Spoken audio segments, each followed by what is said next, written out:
Good day, ladies and gentlemen. Welcome back to another episode of the Two Maesters. Is that a knife you've got in your hand, Josh? Yeah. I was just thinking it's a bread knife. I was just thinking especially as we're talking about a certain someone who loves knives, we might as well bring it into shots. Oh, yeah, that's a good idea. We're going to be talking about Deadpool and Wolverine today. Freshly watched, hot off the press, and my cheeks still hurt from laughing, I've got to say. So let's start off with a little synopsis from Wikipedia, as we always do, because I do some very trustworthy research. So Deadpool and Wolverine is a 2024 American superhero film based on Marvel Comics featuring the characters Deadpool and Wolverine. Surprise, surprise.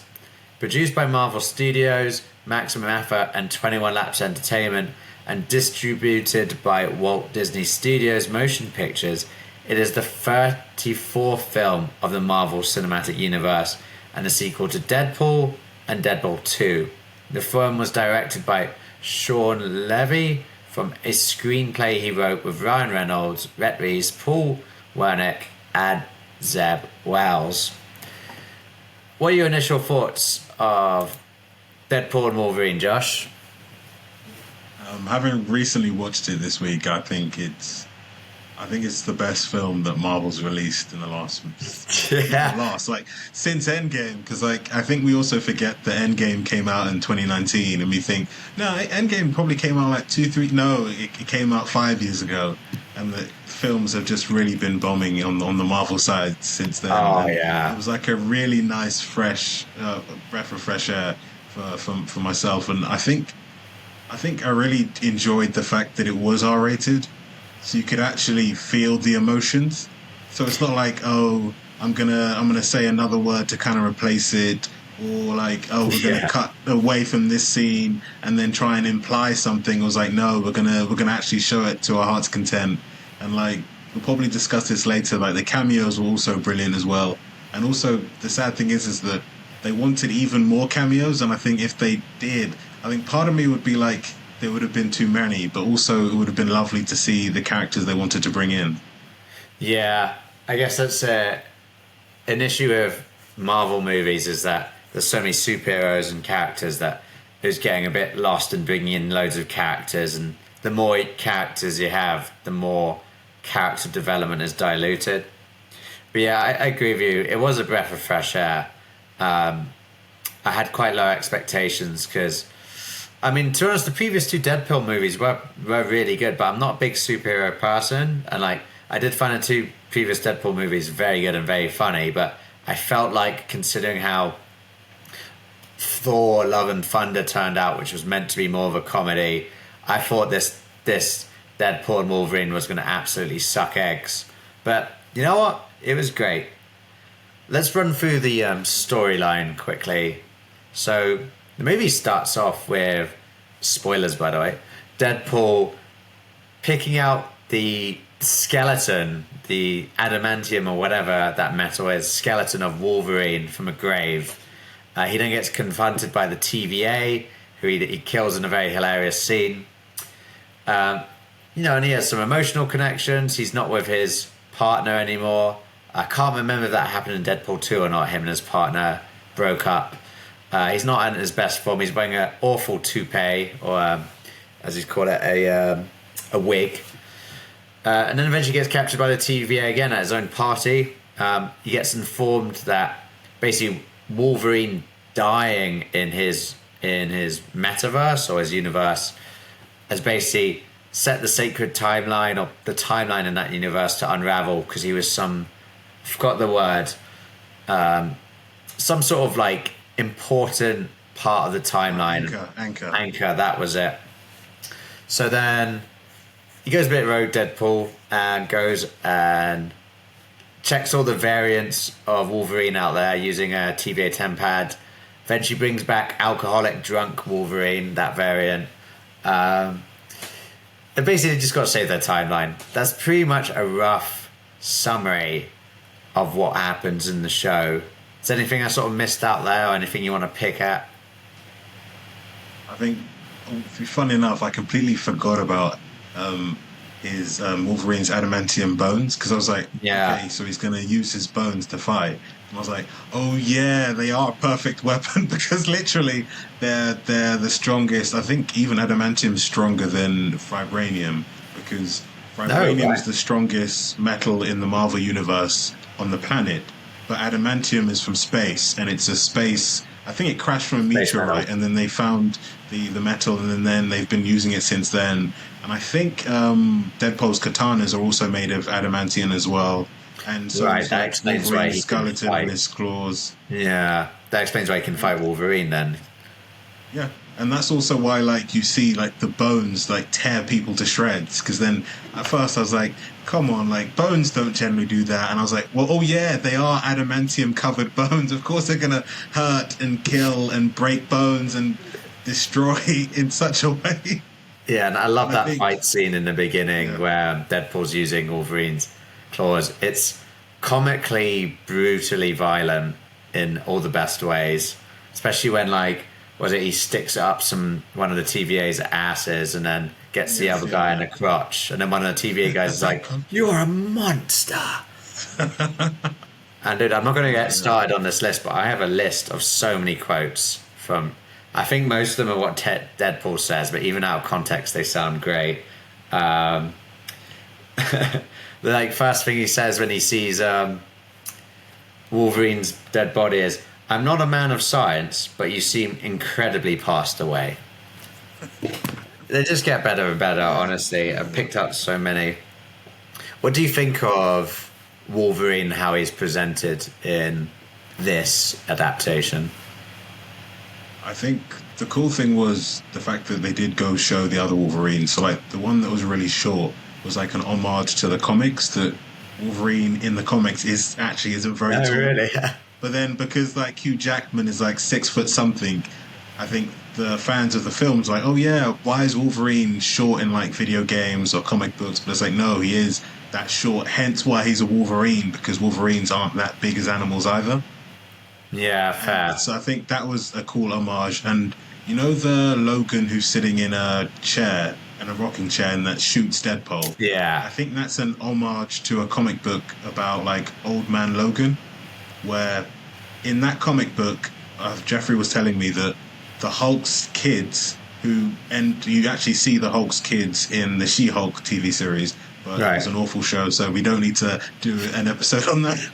Um, the Hulk's kids kill Logan's kids, and then Logan goes on this whole rampage, and I think he kills either both of the Hulk sons or one of them, and then almost kills the Hulk. But because the Hulk can't technically die, and I think he has like a regeneration factor as much as like Deadpool, so it takes. I think he can even regrow from just a head. But yeah, so Wow. that's an Bloody hell. homage to that. And then also an homage. There's a comic book, where he's crucified on the X. There's an actual Yeah, with all comic the book. skulls. Yeah, Yeah. there's an actual comic book based on that as well. So I think it was nice when they were going from universe to universe that they were paying homage to the actual comic books about Wolverine as well. What And I was think that universe? The one with Wolverine mounted on the X and all those skulls. What was the story there? I'm not too sure. But it's definitely a scene from a Yes, yeah. comic somewhere. So one of the comic books, yeah. That's If I good. remember, I'll say it later.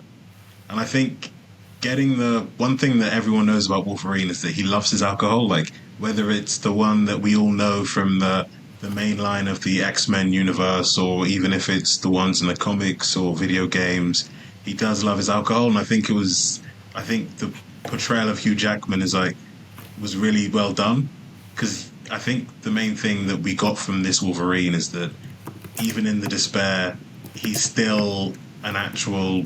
You can still kind of see like the Wolverine that's within him. You can see kind of like he still wants to do good and still wants to help people, even though that he's let everybody, which we find out later on in the film, why he's technically the worst Wolverine.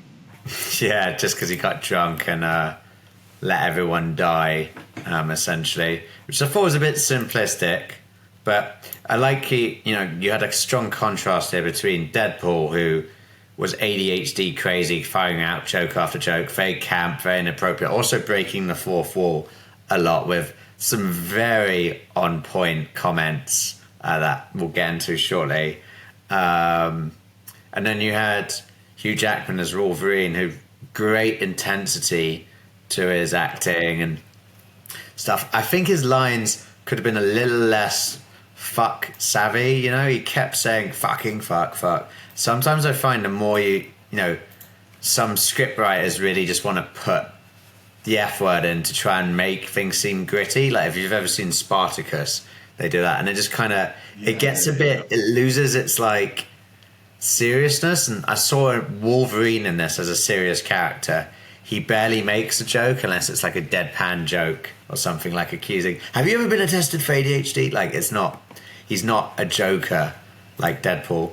There's something a bit trivia I wanted to read out for you because it's weird. There's a bit of a sort of emotional transition really with this. So let me see if I can dig it out. Basically, the Kevin Feige. Kevin Feige, yeah. Feige, yeah. He's the director, right? Yeah, and also he's the person that Disney have put in charge of the whole Marvel Cinematic Universe, yeah. Oh, I see, okay. Well, interestingly, it's gone through like quite a transition. So this is some trivia I read online. Kevin Feige served as an associate producer to X-Men in the year 2000 and was present at Hugh Jackman's original audition for Wolverine.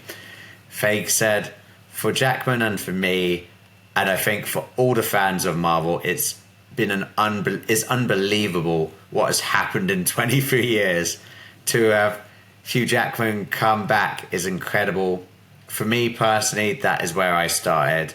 It was his first on-set audition, and he flew up to Toronto to do a read with Anna Paquin, who I think plays Rogue in X-Men 2001. I remember sitting behind the camera, well behind the camera as an audition. It's a very full circle feeling having him come back in this new Deadpool film. Thought I'd save that piece of trivia for you because there's a little bit of an emotional tinge to it, really. Like, it's weird to think of the original X-Men movie. And funny enough, I think Hugh Jackman was saying that he always gives homage to Russell Crowe because Russell Crowe helped him, was basically the person who was picked for two specific roles that helped to develop Hugh Jackman as an actor. So originally, 20th Century Fox, who used to own the rights to, which you can tell throughout the film, used to own the rights to X-Men, wanted Russell Crowe to play Wolverine. But then Russell Crowe was like, no, not me. Hugh Jackman would be a good person to be Wolverine. And also for the film, I think it was called Australia, a film, I think it was in maybe 2005. I know it was the early 2000s that Russell Crowe was supposed to get that role and was like, no, I'm busy at the moment. But Hugh Jackman would be a perfect person to be in the role. So I think that does give a lot of homage to Russell Crowe, and I think it would have been cool to have like a cameo of like Russell Crowe within it, but I think that might have been a bit too much. Yeah, the only thing would be the Thor: Love and Thunder as Zeus, that sort of Zeus, cameo. But you know, on the topic of cameos, I love how they did cameos in this. So you know, you see Chris Evans pop up, and you're like, oh my god, it's a variant of Captain America, and when they're in the Void, and it's Johnny Torch from Fantastic Four, and I totally forgot. And there's quite an homage to this, to the forgotten Marvel movies before this sort of part of the MCU. So Blade, for example, I knew there was a new Blade movie coming out, but I didn't realize that the original Blade film was that Marvel, or is it something they've taken over in terms of IP?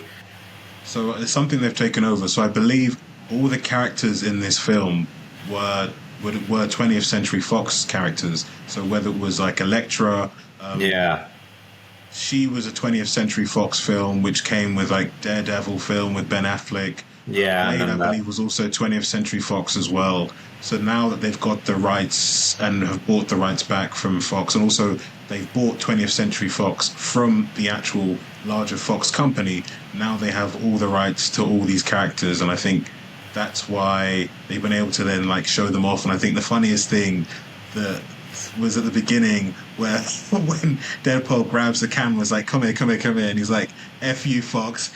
Yeah, and smashes it. He says, I'm going to Disney now. See you, folks.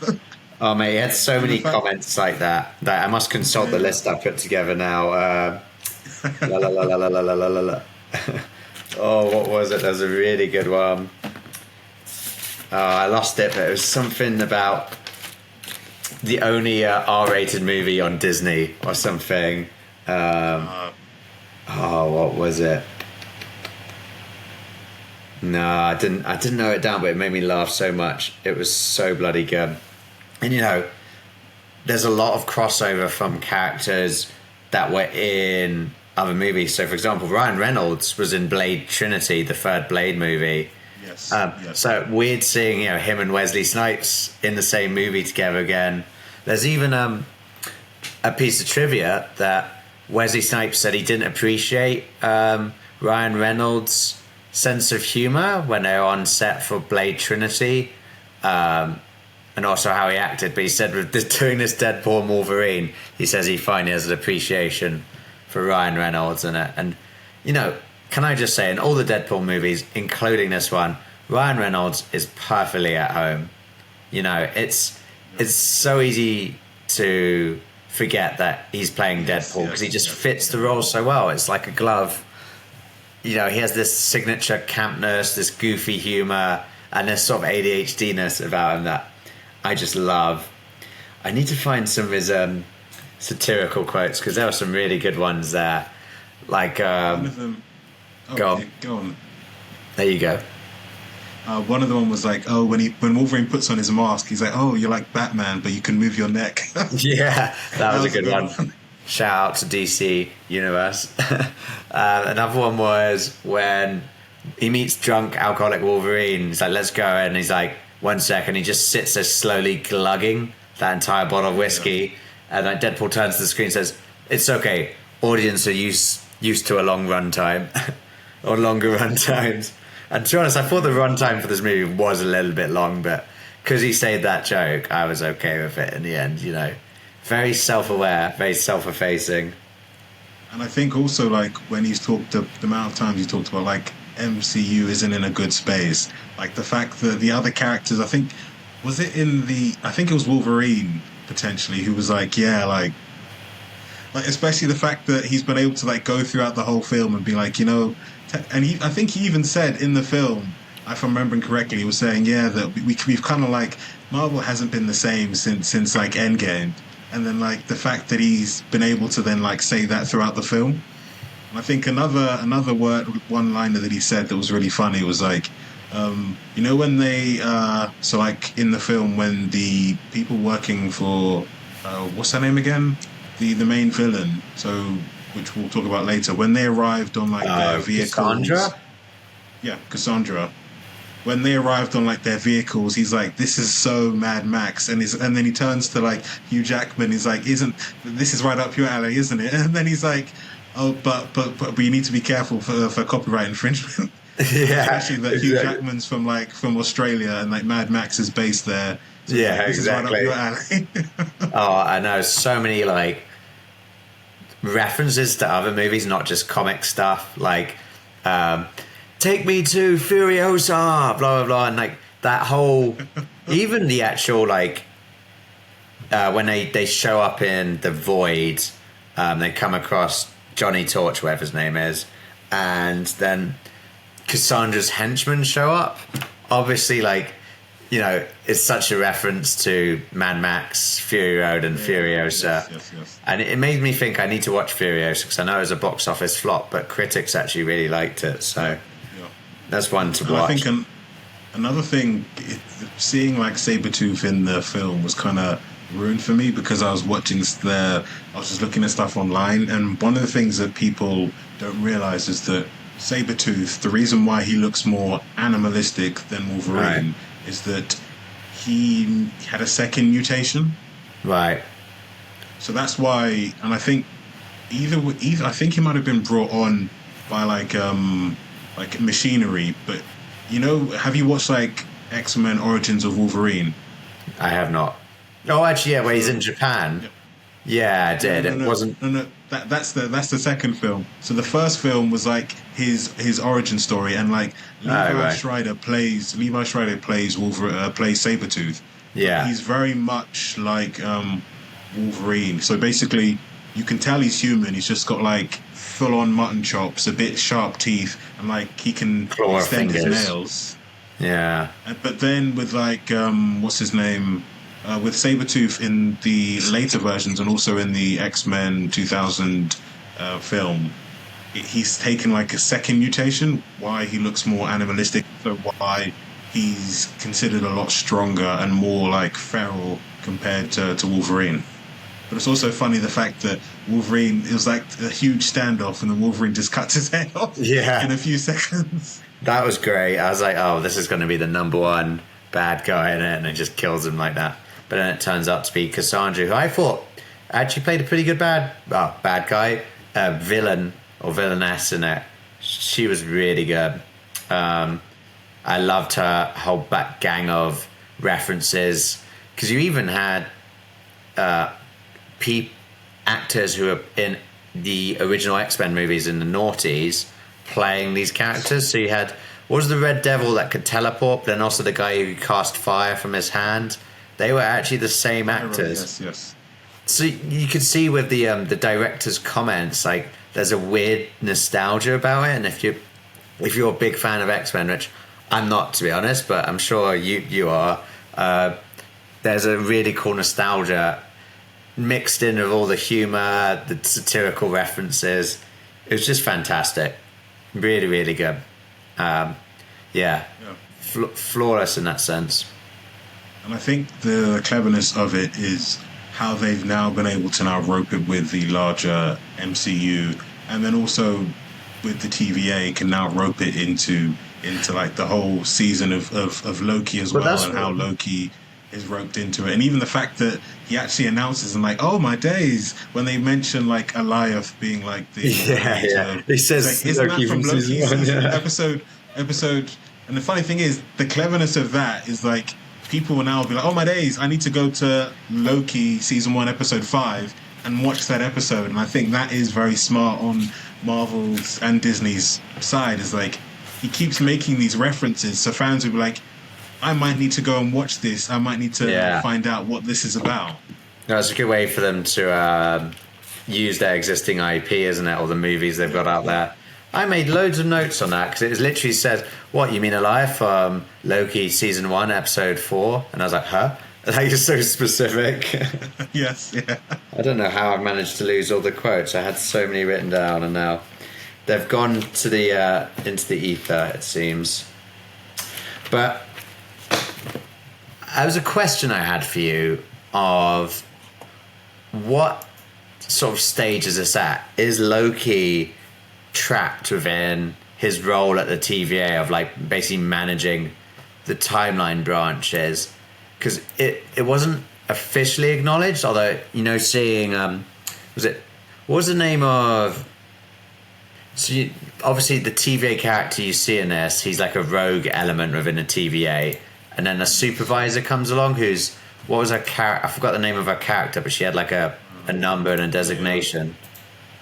Let me try and see if I can quickly find it. BVA or something? Yeah. Or something along those lines. Yeah, so I think this is after the Loki season 2, because she's also in charge, and also they've now have a softer approach, which the guy who's in the rogue element of the TVA doesn't like. He's like, why do we have to wait for them to no longer exist? Why can't we just do what we used to do and just prune them and destroy them completely? Give them a good pruning, yeah. And speaking of the pruning, when the TVA come to take Deadpool to the, he's having that party and they're knocking at the door. They take out their pruners and he says, "Pegging isn't new to me, sweetie, but it is for Disney." I think that was a Disney quote I was looking for. I was struggling to dig that out. Yeah, fantastic. Good timing. It's got I've some just other found questions. her name. Oh, go on. Her name's Hunter B15. Hunter B15, that's it. That makes sense. So, what was some memorable scenes in this movie for you? Starting with maybe what was like your favorite action sequence? Funnily enough, I would say my favorite action sequence was the. I think the first time that not Loki, Deadpool and Wolverine start fighting. So like when they end up, Yeah, that was epic. especially like when he's like, "Oh, this is a special moment," and then he's like, "Okay, then let's get ready," and then they end up fighting each other. I think that was really, really cool, and I think also, I think that's something people have been wanting to see as soon as like the first trailer come out. Like, how far can Deadpool push Logan? How far can Logan push Deadpool? And I think that was like one of the memorable things. I think also another memorable thing is just how different Johnny is to Captain America, and it's also kind of funny having to see like Chris Evans, who we've seen play Captain America for I think for almost like 10 years. Yeah, 10 years Yeah, straight. maybe even more. Then, yeah, going back to then play his original Marvel character in Johnny, and I think also it's a perfect slice of this is what the Fantastic Four are for fans who don't know about them, and the fact they've got the film coming out next year as well gives like a kind of tweak to the mind that, oh, Fantastic Four, if you want to know more about them, there's a film coming out next year, which I think is also very clever by Kevin Feige and Marvel to just point out and say that we also have that coming along. And I think having like Elektra, Blade, and also Gambit, and also the jokes around Gambit were hilarious because Is Gambit the Remy LeBouf, the guy with the cards? Remy LeBeau, yes. Yeah. Played by, I always keep forgetting his name. What's his name again? Channing Tatum. Yeah, that was great to have him in there, and just the whole accent as well. And the fact he's been wanting to play Gambit like since 2008, I believe. He's been wanting to play Gambit, and he's been pushing for it, and that's why Deadpool makes all these different jokes, like people who have forgotten, people who we didn't know that and people that we didn't know that we wanted. Or there was another joke with like, oh, just leave him. He's really wanted to be here, but it's taken some time. Yeah. Oh, so much like commentary on the outside. I assume it's coming from Ryan Reynolds, that stuff, because it's so sharp, and it seems like his sort of persona. Yeah, that was cool. I loved the Honda. Is it a Honda Civic? Just the fact that they were using that throughout a movie as a transport was fantastic. But I think my favorite action sequence was the fight between Wolverine and Deadpool in that Honda. That was hilariously claustrophobic and tight, and unusual, because usually you have these big stages where superheroes fight and they smash up some building, but this was just in a very like dull, everyday family transport vehicle, which I found hilarious. And on top of that, the music playing with it as well, fantastic. I think one thing they definitely got right was the soundtrack in this. They really aced it with the soundtrack. It was sometimes camp, sometimes disco, sometimes like metal and rock. Very, very cool. And a bit trivia I want to give to you about the music. So towards the end of the movie, they have variations of Madonna, Like a Prayer. Yes. So this is how the trivia goes. It was a big deal for them to get the rights to use Madonna, Like a Prayer, which was from 1989, as Madonna doesn't license songs often, especially specifically Like a Prayer. Ryan Reynolds and the director Sean Levy had to pay her a personal visit just to show her that fight sequence they wanted to use it for, and also that the sequence at the end where they used the antimatter and matter to basically stop Cassandra. According to them, their visit was helped by the fact that her son, Madonna's son, was a really big fan of Deadpool. And during the meeting, Madonna suggested a change to make the sequence better. And it was so good, they decided to shoot this entire sequence again within 72 hours. Reynolds called this experience one of the greatest thrills of my life. I mean, only for a Deadpool movie would they go and meet with Madonna personally just to convince her to include a song in a movie. And fantastic. It fitted so well, that scene. I think that was also a really good fight scene as well with all the Deadpools. Yes, yeah. Very well done. I think also like one of the classic parts is when, and I think it also shows like how good Hugh Jackman acting is, because I didn't really spot it. Like when they're driving in the Honda Civic and then Deadpool's like, yeah, so, and if we're able to save your timeline, the fact he just stops, he's like, what did you just say? I said like it, and I heard the if, but I was like, oh, people usually say if, but then I connected, no, he actually said he could, and then the fact he said, I was actually, what did he say again? Wishful. Making a wishful. Oh, I know. Yeah, basically, it's some bullshit for a lie. Yeah. Yeah, of course. I mean, yeah. And I think the juxtaposition between like Deadpool and Wolverine is like throughout the whole film. The amount of times people are like to tell like Deadpool to just shut up so they can actually hear Wolverine. And I think another funny part was like when Pyro was about to have a speech about how much he hates Cassandra, the fact that Wolverine then knocks him out is like not everyone gets a speech. Yeah. I was like, that was brilliant. Yeah, I love just the sort of dead serious tone of Wolverine, and it's deadpan humor, but that made me laugh actually. Generally, it didn't feel like I was like they were trying too hard with the jokes. Maybe a little bit at the end, like that when they got that chamber and he'd stop Cassandra, and just Deadpool kept. I guess that's in Deadpool's nature. He just keeps making jokes. He's like a joke machine gun. But otherwise, I thought the jokes weren't trying too hard. They were very sharp. Sometimes satirical, sometimes deadpan, very funny. Compared to, say, Thor: Love and Thunder, which I thought was trying way too hard to be funny and just wasn't funny, which is the worst thing in the world, in my opinion. And I think one of the things that you do see in the film, which I think this is bring it back to like Acolyte and all the Star Wars stuff, is that you see that they've done an homage to what's come previously, but in the right way. And I think because of Kevin Feige was probably had creative, not control, but they would all, probably most likely the director and the writers would go back to Kevin Feige and be like, okay, we've got this idea, how would then this fit with it? I think that helped develop the film. Because I think also, have you seen X-Men 2, the second X-Men film that came out? Oh, a long time ago with that guy Stryker or whatever. Yeah. Yeah, Deadpool was in that briefly, wasn't he? You know the woman who's got like the long nails? Yeah. She's in the film. Like for a small snippet, you see her in the last battle. All I saw was like the long nails, and I was like, "Oh my days, that's her!"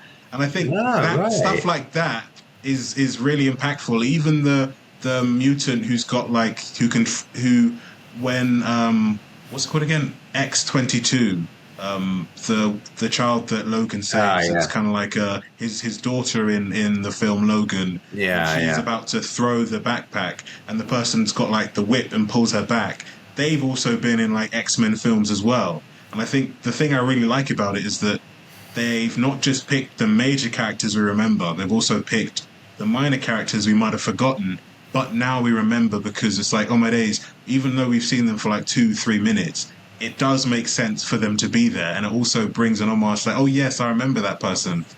And I think the issue with Star Wars is that they don't do that, and because everything's so fragmented, there isn't like a viewpoint of, okay, so this is the holistic of the Star Wars universe, and this is how it connects to each individual place. And I think that's what I think is going to save Marvel, is that they're then going to start connecting the dots and actually try and focus on, one, getting good writing, and also two, really good acting. Because I think for this film, you had Ryan Reynolds, who people say is the perfect actor to play Deadpool. Yeah. And you also have Hugh Jackman, who people say also is one of the best people to be casted as Wolverine. Well, as any superhero, really. I mean, they've really over-focused on Wolverine. You know, you had Logan, you have X-Men Origins Wolverine. Is that the Japan one? Or what was the other one you were mentioning? No, that was the first one. That was the first movie. And I think the Wolverine was the Wolverine was the one Wolverine, in Japan. Yeah. Yes. Exactly, because they knew he's great, and they just kept milking him. Yeah. And the fact that it's funny that Deadpool even says that, like, you're Wolverine, like, you're the X-Men. Yeah. Which is... And also, we forgot to mention, like, Henry Cavill's appearance as well. Oh, my God, yeah. The Henry Calverine, that was... Yes. I knew I was forgetting to say something to you. I actually have found my quote list here. The Henry Calverine, and it's like Deadpool's like the thing that we've all wanted and never expected. That was very good to see, and so on brand with all the stuff going on with his Warhammer thing and The Witcher. He's just out there. I've even been recording some text of dialogue for our trailer, and we even mentioned Henry Cavill in it. I think we should have like a swear jar for every time we swear, but also we should have a jar for every time we say Henry Cavill. It's excellent. It's endless. Yeah.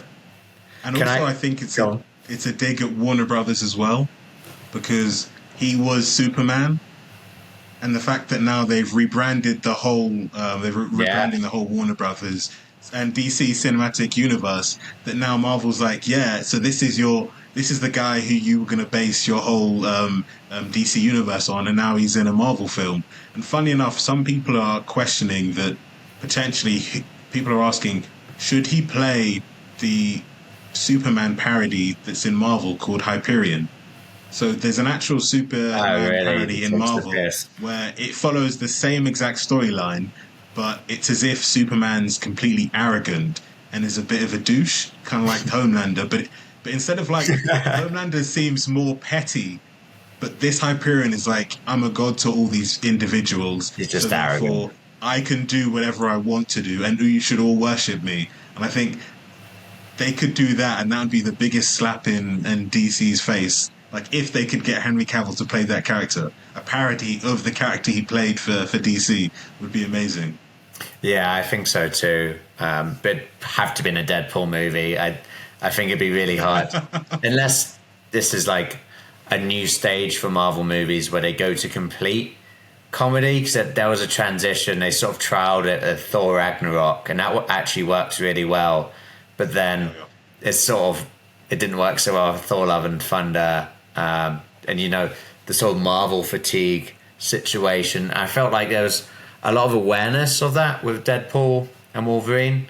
So my question for you is, what is the future of Marvel now that Deadpool and Wolverine's come out? Is it going to be like a new phase, or are they planning to redo a lot of stuff, or just focus on rebooting other things like Fantastic Four? What do you think's going on?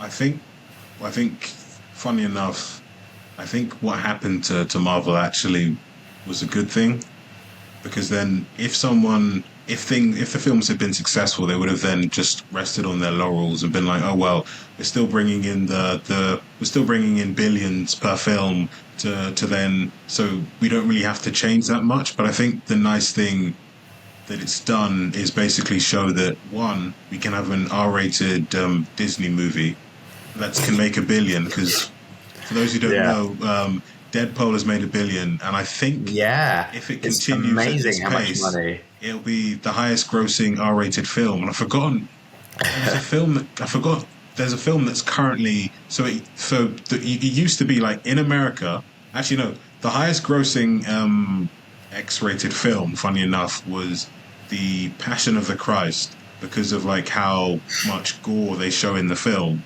Yeah, and after that it was Deadpool 1, and then it was Deadpool 2. Isn't that kind of...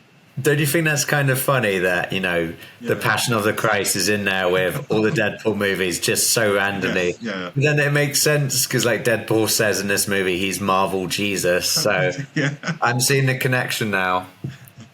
Maybe. Funny enough, that's probably why he said it, because even in like the Deadpool second film, he was like, yes, we're the highest grossing R-rated film, and then he says apart from in America, because still I think up until the second film, Passion of the Christ was the highest grossing R-rated film in the United States. But I think there was a recent film that came out. I feel like I'm forgetting a film that was R-rated that did really well.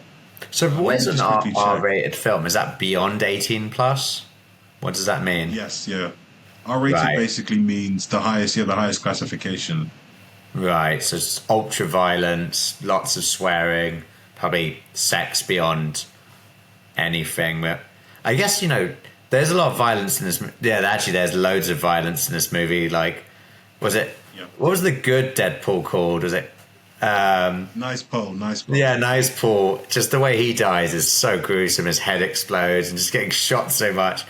That was very funny. But yeah, the violence, and you see a lot of direct stabbing, and there's people's heads being cut off. They don't shy away from that in any of the Deadpool movies, and including this one.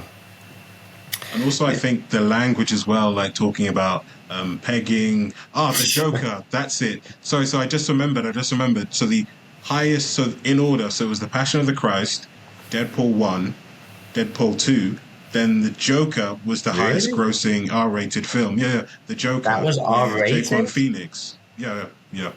And then it wasn't. I don't remember it being super violent, the Joker. But at times it's kind of like drug use can also boost it up there. It could also be kind of like psychological, anything to do with like psychological stuff there that can also boost it up. Funny enough, like gambling as well can also boost it up there. Language, so R-rated also for Deadpool was pegging and all the other stuff he says in the film definitely. Can also boost it up there. So it was Passion of the Christ, then it was Deadpool 1, Deadpool 2, then the Joker, and now it's Deadpool Wolverine is the highest grossing R-rated film. Every Deadpool movie's got to be on that list. I mean, they're just completely creaming it. Can I just point out another quote as well? Wolverine says to Deadpool, "Have you ever been checked for ADHD?" And then Deadpool says, "No, but I've had several STDs that are probably caused by ADHD." Yes, that was hilarious. Like literally just a list of quotes that I just had to write down. I paused the movie each time. I was like, there's still loads more I missed, but God. And then this is one that's not actually from Deadpool, but from Blade. Only ever has there been one Blade. Only ever gonna be one Blade. And then it's like, is that supposed to be like a joke? Because he obviously knows what's going on. I've got to say, it's great to see Wesley Snipes in this.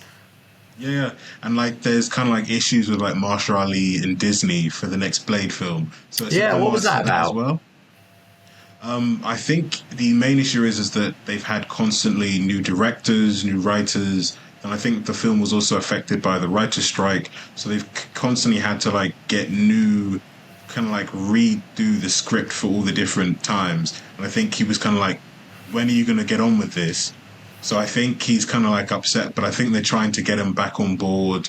And I think also like having Wesley Snipes in the film as Blade is kind of also revitalized people. And also people forget that Blade is what put the modern MCU on the map, because everyone thinks it was actually people think it's either Spider-Man that came out, or was it with Tobey Maguire's Spider-Man, or was it potentially with Iron Man, with Robert Downey Jr.? But no, the first actual the first successful, like, full-on MCU film, you had, like, the smaller films in the 90s. You also had, like, the TV films in the 70s and 80s. Right. It was Blade in the beginning of the 2000s, which kind of put Marvel back on the map and kind of showed that you can have an R-rated movie and it be about a comic book, but then doesn't give this whole comic book vibes that kind of Deadpool has as well. I think that's what Marvel has, and I think that's what the Deadpool franchise has shown. It's kind of like piggybacked off what Blade had done, which is kind of like, it's a Marvel film, but when you watch Blade, the first one and the second one, you wouldn't think it's a Marvel film. You won't think it's a Marvel film whatsoever. And you could, if you were to take Deadpool's character and the way he acts and put it into The Boys, he wouldn't stand out whatsoever. Yeah, exactly. He did work so well with Butcher, I reckon. Maybe that's what can And kill Homelander, send Deadpool against them. Yeah. And I think the funny thing that also at the beginning of the film is like when we see Chris Hemsworth's Thor holding holding Ryan Reynolds as Deadpool at the beginning of the film, and we're like, oh my days, when did that happen? And I'm like, no, actually it hasn't happened. Like, is this saying something? And then it's like he's like, cover that, stop. Yeah. Cover that, stop And that, brush under the carpet. Something later. Yeah. Oh, I know that was a very good moment. So, going back to what we think, what will come forward from this. So, there's going to be a new phase from Marvel. Maybe Fantastic Four might follow the R-rated thing, or maybe not, because they're going to lose, children, which is the biggest thing that's been driving the superhero genre. Is children love superheroes. That's probably been their biggest ticket holder. But I would really love to see a complete reboot of Marvel, but ultra-violent, R-rated, not meant for kids. I think that would be fantastic, but they'd probably lose out on a lot of kiddies coming to see it. Because also, how are kids going to see Deadpool and Wolverine if it's R-rated? There's no way in hell they can see that in the cinema. And funny enough, I think when the first Wolverine came out, some parents were like, oh, could you make like a PG-13 version? And then like Ryan Reynolds was like, no, because then that takes away from the character. It's like, if they made a PG-13 version of The Boys, it's like, then why are you watching it? It's like, there's no point in watching a Deadpool or The Boys TV series if it's going to be PG-13. And I think with the success of like of Deadpool and Wolverine, and also the Deadpool films, that it then breathes life into the X or R-rated films within the whole the R-rated characters within Marvel. So they mentioned the Punisher, who's full on R-rated, because like some of the stuff in the comic books that he does is like, I think he like one time cut off this guy's arms and legs. Yeah. And there was also one time that he basically cut off this man's legs and then threw him to a great white shark, and he was torn to pieces. That type of stuff. And then you've also got like R-rated characters or storylines with like with Daredevil, especially with his Wilson Fisk. And then you've also got like I love that Daredevil series. Yeah. And then you've got stuff like Luke Cage and Jessica Jones. So especially like with Jessica Jones with the Netflix series, she's dealing with more of like the psychology. Funnily enough, like the main villain in that, the first season is David Tennant. David Tennant, yeah. He plays the Purple Man, which is Kilgrave. And I think also it brings like life into, we can have R-rated content in Marvel and it still be successful. And we have to, because you can't have a PG-13 Blade film. You can't have a PG-13 Punisher film, because you're literally destroying the characters. And I think that's what I think Disney's going to realize, and that's going to be the future of Marvel, is that you're going to have more films that you're going to have like set films which are PG-13s, like the Avengers movies, or potentially if they then bring in another Spider-Man film. But I think some of the characters you have R-rated storylines, they will then try and either like have like a TV show, like this is potentially, let's pick a character. We could say potentially this is, I'm just thinking who's currently still alive within the MCU. So you could Hawkeye. say this is Hawkeye, but this is going to be a series set during the period of Endgame when he becomes an assassin. Yeah. And then that can be R-rated, and people might complain, but they're like, yeah, but you don't have to really see this, but this is going to be an excellent show. And I think it's also opening up to that as long as you have good writing and the film is done very, very well, it can be an adult rating. Yeah, exactly. And a good soundtrack as well. I think that's very, very key. I think obviously you need other stuff other than a good soundtrack, but that always is the cherry on top for me. I love a good soundtrack in a movie. So, and funny enough, there was like a Stan Lee cameo. So on the bus. No, but he's dead. How did they do that? On the side of the bus, there's like a sticker saying Stan Lee. Oh, really? Okay, I was going to say because he's long gone, but that's cute. I'm glad they're still sort of keeping up the Stan Lee cameos and Marvel stuff. So does this actually have any basis in comic book lore? Just Deadpool and Wolverine teaming up, or is this completely made up? I think there are like multiple cameos, but then there's also like comics that, because Deadpool's such a fourth wall character, you've got like Deadpool versus the Marvel Cinematic Universe, and he basically the Deadpool versus the Marvel comic universe, and he basically kills off every single person issue by issue in the Marvel comic universe. I would love to read that. I bet that's fantastic. Yeah. And I think he kills the Hulk, I think, by turning him back to like Bruce Banner and then cutting him into bits. And also, just talking about that, you know, when you had the Hulk in the film and you had Wolverine, yeah, there is a comic book where the Hulk goes crazy, and the government, I think government/Shield, send Wolverine to basically make the Hulk to come back to either kill the Hulk or to try and stop him on his rampage. So that's another homage to the comics as well. No, fair enough. So you got references to the comics then. So there's basis for Deadpool breaking a fourth wall and coming in for other superheroes, but there's also all these references to actual comics that don't actually necessarily involve Deadpool. But I love that, and it's kind of a meta multiverse thing, isn't it?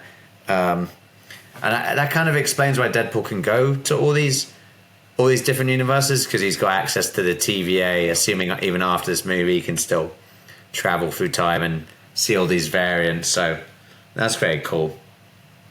Should we have a look at reviews for Deadpool? Let's have a little drum roll, if I can find the page first. So what do you think the Rotten Tomatoes critic score was for Deadpool? Rotten Tomatoes, I'd say 79. Wow, 78%, man. You're almost right on the ball then. What do you think the audience score was? 85. Nah, 95%. Yeah, okay. It's okay. It's always a guessing game with this, but that was pretty close, 79%. I think I can understand the difference between the critic score and audience score, because, you know, if you're a pretentious movie critic who's used to watching movies like The Triangle of Sadness or Shutter Island, you'd think those are fantastic homages and genre-defining cinema. Whilst if you watch this, it is very violence-heavy, very action-heavy. It does follow sort of traditional superhero formula as well. Like, when I thought both Deadpool and Wolverine would die at the end, of course they come back. But, you know, I'll let them go on this one because it was pretty funny, the way they came back as well. The guy's like, oh, fucking hell. But, you know, critics, I think, if you weren't a fan of superhero movies and you watch this, you'd find it maybe entertaining, but it's not like the apex of cinema. But, you know, who cares? Like, this is why the audience love it, 95%, because it is very entertaining. It's so goddamn funny. And there's loads of extra bonuses in there if you're really into your comic books, especially Marvel, just all the references and stuff. I mean, I'm barely into comic books and superheroes, but I love the references. They had me going, honestly, and I felt like I was just scratching the surface. It was excellent. And I think critics are starting to not like, within like superhero films or franchise films, where they kind of like allude to things outside of the film. Yeah, because they couldn't fit it all in. And I think also like the homages to like the different like Wolverines that are based on the comics. I think it goes over like critics' heads because they're like, okay, he's going through different universes. But to a comic book fan, they're like, oh my days, like this is so awesome. And this also brings an opportunity that if they can convince Hugh Jackman, he could do like one of the things that Marvel has done is like the Marvel one-shoots where they pick a topic like I think Wolf by Midnight is one they did for like horror, where it's based on one of the Marvel characters who's kind of like he's an agent. He's an agent of Shield in some of the comics, but he's like a werewolf. So they did that for Halloween, and then I think for like Christmas they did another like one shoot for just in prep for the Guardians of the Galaxy film that came out in 2023. They did like the Guardians of Galaxy Christmas special where Peter Quill is really upset, so they then try and kidnap Kevin Bacon because he keeps talking about like Footloose and Kevin Bacon is like the major star in the 80s when he leaves Earth. So I think that would be amazing. I think that could be something they could do with Ryan Reynolds and Hugh Jackman. Be like, all right, if you don't want to do any more films, Hugh Jackman, would you do a one shoot which will take you maybe like 2-3 weeks? We can then dump it on Disney Plus and you tell another story that's based on some of the comics within the Marvel universe. I think that would be amazing. I think also it would give like homage to the fans who've read the comic books. It'll give the general fans like, oh, we've got more Wolverine, and it's less stress on Hugh Jackman because it's something that's shorter and it's not going to be like a whole. I think sometimes they said like filming for films can take up to 3 to 6 months to then do, and then also, for example, if they have to reshoot something, also he's getting older in age. Yeah. And I think just talking about age just reminded me that Deadpool, when they were like talking about how Johnny died, he's old, he's in his 50s, like what are you complaining about? And I think I completely forgot that he is that old, that all of them are actually quite old, or the fact that when they see like Ant-Man's like dead body, he's like, well, Paul Rudd's aged. Paul Rudd's finally aged. Yeah, that's true. That guy always looks very young. He hasn't changed since Friends at all. Yeah. How would you rate Deadpool and Wolverine? I would say out of 10. Out of 10, I always like giving like decimal points. I would give it 9.4. 9.4? Oh yeah, you were very impressed. I'd give it an 8 out of 10, but why wouldn't you give it a 10 out of 10? I think because like the way I try and do it is like rate it on like superhero films. Yeah. And like the 10 out of 10s are like The Dark Knight, and I can't give it a 10 out of 10 and I think it's like even Endgame, I wouldn't give a 10 out of 10. I'll probably give like a 9.6, just because like The Dark Knight is just so up there in like superhero films. Yeah, it's the godfather of superhero films, I remember reviews said. And the only things I think come close to it is the third Batman film within the Christopher Nolan series, and I think Winter Soldier as well. So I think Winter Soldier, Captain America Winter Soldier, and I think the reason I love those films is that it's a superhero film but doesn't fall into the tropes of superhero films, and you can kind of like watch it and realize actually no, it could kind of like just be a vigilante. There's not a lot of powers. It's more of the intrigue, it's more of the storyline, it's more of the corruption, it's more of like for example the different like moral conundrums, especially in the two Christopher Nolan Batman films with like the Joker. Sorry, not Deadpool. Daredevil, the TV series, especially the first series. Yes. The moral conundrums, the character development. Yeah, it doesn't have to follow those generic superhero tropes where they always come out on top. I was hoping maybe Deadpool and Wolverine might be like that, but then it did follow the same superhero formula of it.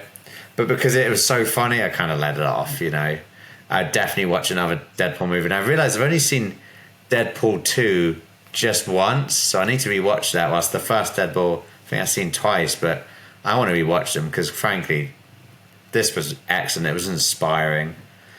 I think I'd give mine 8 out of 10 because obviously it's very funny. I love the pop culture references and cameos, and some of the comments were very satirical and very understandable and very, very sharp. Ryan Reynolds just was great in the role, and so was Hugh Jackman. I think the runtime was a little bit long for the movie. I kind of found myself thinking like this is great, but they're sort of dragging it out now. And the scene at the end where it's like a reference to Star Trek. I was like, oh, come on, just get on with it. Oh, here we go. It reminded me of the first Guardians of the Galaxy where they're all holding hands and have that power flowing through them. I was like, they're trying to make this emotional and epic, but I've seen it already, It's like, stop copying stuff from other superhero movies. But to be honest, with this one, it's like they're doing it in an ironic, funny way. So I'll let them off, but I'll still leave that in my review.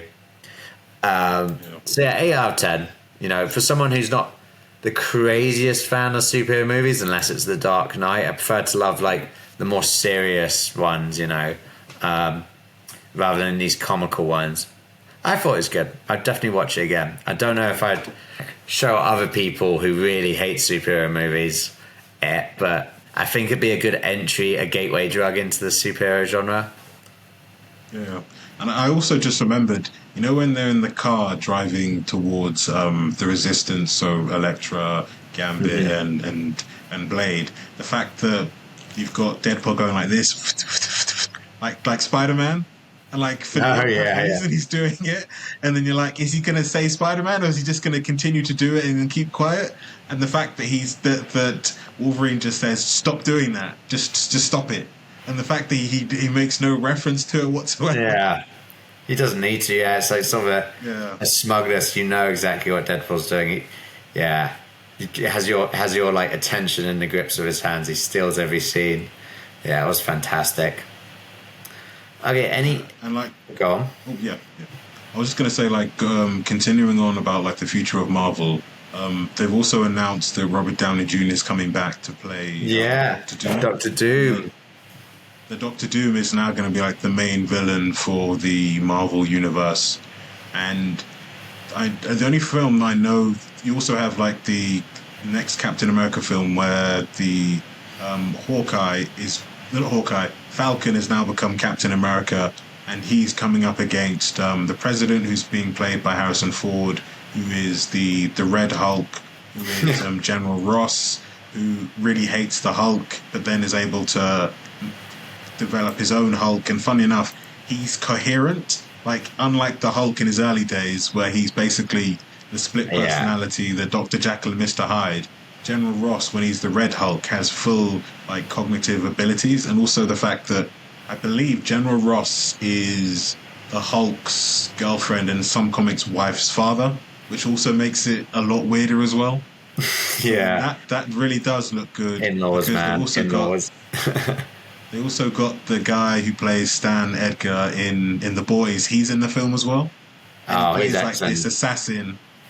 And I think they're really spinning into the actual espionage of it all. So for anyone who's watched the Falcon and the Winter Soldier TV series, what they go through is the Winter Soldier is trying to have like a redemption arc. He has like part of his release from all the people he's killed when he was controlled by Hydra is that he has to actually sit down with a therapist, and she says that he needs to make up for all the wrongs he's done. So then it's him coming to terms with that. And then on the Falcon side is like him taking up the mantle of being Captain America, and he kind of says no. So then they come up with their own Captain America. And then there's also people have been able to develop a compound, which is very similar to the secret soldier serum that they gave to Captain America. Compound V. And the fact that becomes really prevalent in the series as well. And then you come to the end of the series that he then picks up the mantle of being, I will be Captain America. And also you see, which is linking to the comics as well, and also gives an homage to some of the trials that the US government did, which were very unethical, that they actually did trials within the Marvel universe on African Americans to try and see if they could then become the next Captain America. And you see within the TV series that one of them did, and he survived, and he has the abilities and was doing like black ops for the United States government. And like for some reason in the trailer, he's trying to kill Harrison Ford's President Ross character in the trailer, and I think that's going to be cool because then you've now got like an espionage element. And I think Captain America and Marvel do well when they link towards more espionage and less on powers, because espionage and backstabbing is something This is that a anyone genre. can get into. Yeah, And yeah. it's something that anybody can get into, but if it's like powers and magic, and I think that's what kind of turned people off when they saw like Doctor Strange, was that you then have to then get past the magic of it all. But if it's like full on espionage, I think people can really get behind that. And also we've mentioned the Fantastic Four film, which will come out in 2025, which some people are believing that it's going to be set in the 60s and it's going to be its own type, their own type of genre in their own universe. So they're not planning to connect it Right. with the MCU as of yet. So I think they want for it to stand on its own two legs and be like, this is the Fantastic Four, which is one of Marvel's biggest franchises, and have it develop separate from the MCU. So then I think that is actually a very good idea, because you don't want it to then be overshadowed, like, oh, so they're part of the MCU, so their story doesn't really get fully fledged at all. Yeah, I see what you mean. And they won't have to worry about cameoing other characters from MCU and linking it all up, because then it puts a burden on a storyline, and they have to drag in new characters rather than developing what they've got.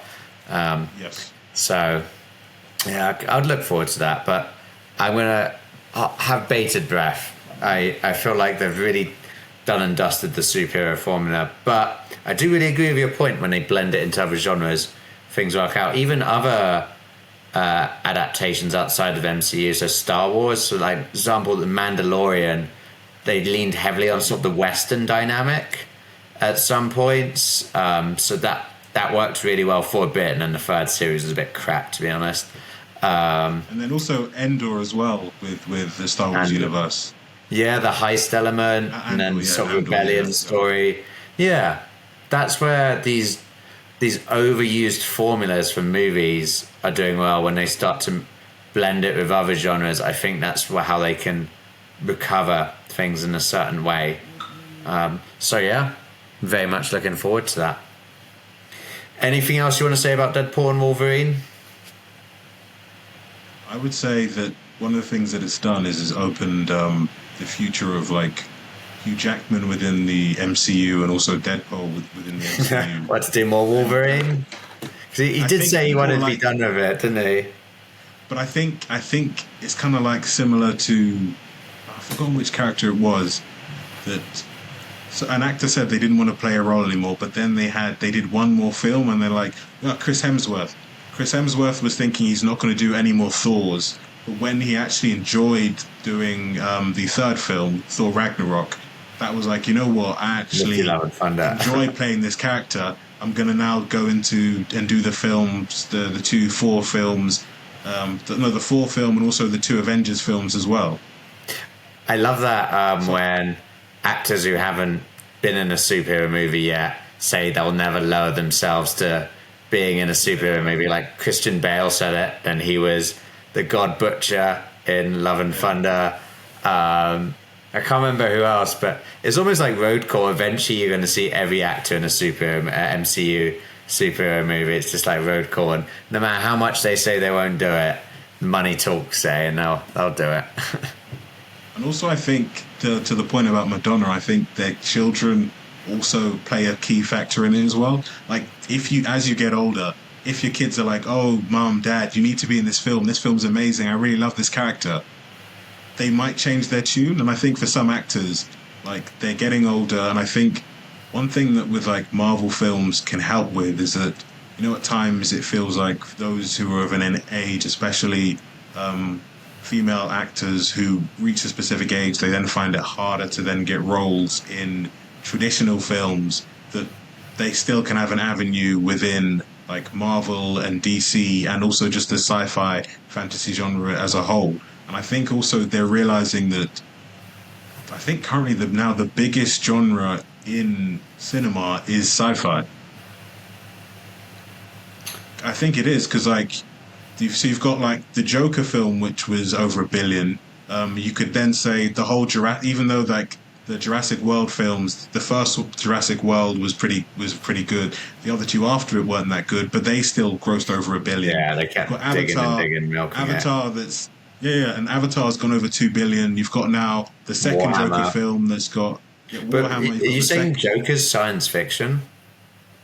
Yeah, because it's based off a science fictional character, so a comic book character. So they still count it as sci-fi. So like even like Batman is still considered sci-fi. So it's a sci-fi thriller, but it's still sci-fi because it's based on a comic book character, and it controversial. And if you think about some of the stuff that he does in The Dark Knight is science fiction, like like they're able to then develop that. Yeah, and also the device that they can use to then track everyone by using their mobile phones. That is technically science fiction. So I think currently now, I think even sci-fi has taken over fantasy as being the number one in Hollywood. Because you've got Dune, which is also sci-fi, which is doing very well. Avatar 2 was over $2 billion as well. That's done really well. And I think also then you've got Mad Max, which you could consider sort of a form of sci-fi as well. So I think sci-fi has taken over, and I think people are realizing that if they're looking for roles that are going to pay a lot of money, like the traditional like thrillers or the James Bonds and the Mission Impossibles don't break in the money as much as they used to. Don't be so judgy. Like, get involved. You might need to go back into, and even like historical epics as well, I think don't make as much money as they used to either. And I think because sci-fi has taken over, and I think the only thing that you could potentially combat sci-fi with is fantasy. But unfortunately, fantasy hasn't there hasn't been a big like fantasy film in quite some time. No, not really. Actually, there hasn't been plenty of TV shows, but they're adapting everything nowadays, aren't they? Like the Warhammer thing's long overdue, but I'm glad that's finally coming on, and I'm sure there'll be more adaptations for that.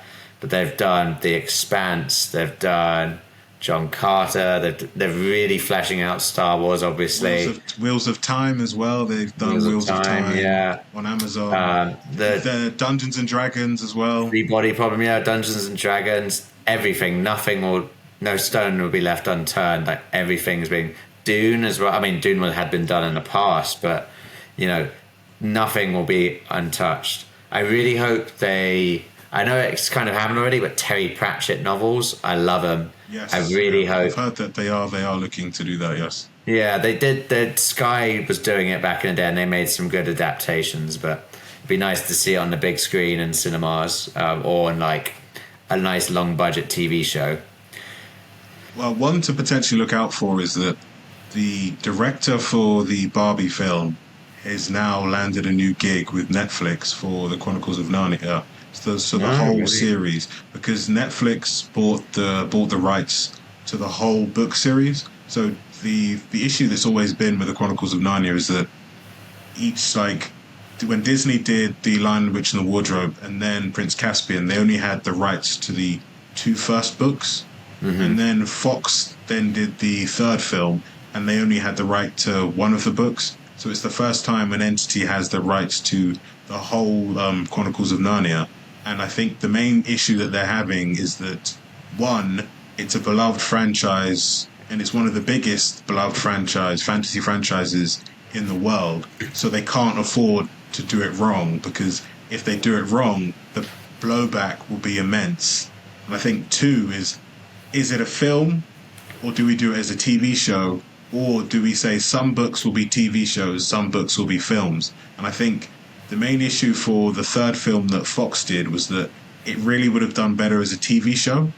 But I think the Chronicles of Narnia, because of like the battle scene at the end, I mean The Lion, the Witch and the Wardrobe, because of the battle scene at the end, it's better off as a film. So I think that's the big debate, and I think that's the franchise, the fantasy franchise that people are keeping an eye on, because everything's gone quiet about it. And even the director has expressed like the difficulties of it. Like, she doesn't want to break it, she doesn't want to mess it up, because then she realized the implications of like messing it up. It's like the messing up of the Rings of Power, how that's affected the Amazon, and also how people look at the use of Tolkien's work, and the fact that if they then mess up the Chronicles of Narnia, it will then be on her like profile for the rest of her her directing career that she messed up one of the most beloved child fantasy franchises. Yeah. Oh, good luck to her, I say. There's a lot of toxic fans out there. And no, some people are just never happy with what you churn out in these adaptations. Okay, I think that's all we've got time for today. We're going to leave it there. Gotta say, we were both very impressed. Sorry, so by just one last thing. Just linking back to the Two Maesters. There was a recent article saying that The Winds of Winter might come out at the end of this year. Oh, yeah, I saw that. That he's talking to publishers. So fingers crossed on that one. I will be one of the first people in line to get it, because I read the last Game of Thrones book, or last Song of Fire and Ice book, a long time ago. I think I was still at secondary school, so I've been waiting a long goddamn time for that. Holy cow. Can't wait to see how long it'll take for the next one. Excellent. Well, thank you very much, Josh. I hope you have a lovely rest of your week. And also to our wonderful audience, we're growing stronger. We're getting more subscribers every day, which is fantastic. We've got our own merch now, as you can see. The Two Maesters merch. We've been wearing these t-shirts for a while, but the camera isn't doing any favors and showing it off. If you like our videos, again, make sure you click the notification button to find out when we release the next one. You might hear us talking about some of the other stuff we spoke about, like Rings of Power. We've got episodes on that, and get across it. House of the Dragon episode for season 2, that should be out. Get across it. And yeah, look out for the Dark Knight one as well. Get across it. If you really like us, give us some money to our Patreon, and give us a comment as well. We love to respond to comments, especially when someone photoshops my face and turns that into their YouTube profile picture. Love it. That's all, folks. Take it easy and catch you soon. Bye bye. Thanks, folks. See ya.